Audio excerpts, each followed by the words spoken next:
Baby. Yes. You know what? I want to teach you how to sing in our language. So whatever I say, you follow me, okay? No problem. All right. Want to go? Let's go. Imo nwannem paranoma. Igbo nwannem paranoma. Your own is just paranoma. Okay. I will be doing the rest. Imo nwannem Paranoma. Imo nwannem Paranoma. onye na-emebi afa m Paranoma. isikpuo ya. Paranoma. Onye na-eme m iro Paranoma. ọnwụ gboo ya. Paranoma. Onye na-elo m ilo Paranoma. Amadioha gbagbuo ya. Paranoma. Onye na-elo m ilo paranụma ibida ya. Paranụma ma mụ were ndụ. Paranụma ndụ bụ ihe ụtọ. Paranụma ọnwụ bụ ife arịrị. Paranụma pom pom pom. Paranoma. Pompo didi pom. Paranoma. Pom pom pom. Pompo didi pom. Emeka nwanne m onye na-elo gị ilo. Ụma gị nwanne m kedu onye na-elo gị ilo. Splendor nwanne m kedu onye na-elo gị ilo.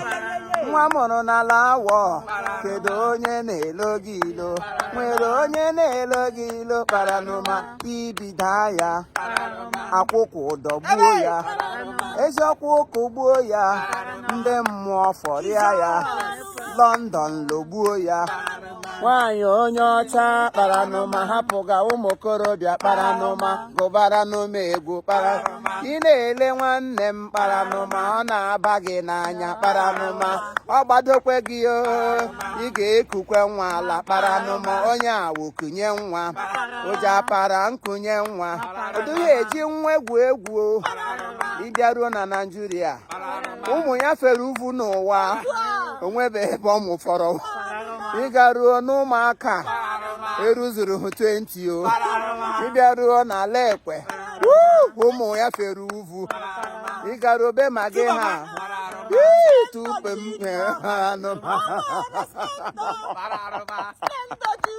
Paranoma. All right. People, you can see we are having fun here with our friend. What's the name again? Daisy. Eh? Daisy. Brazy.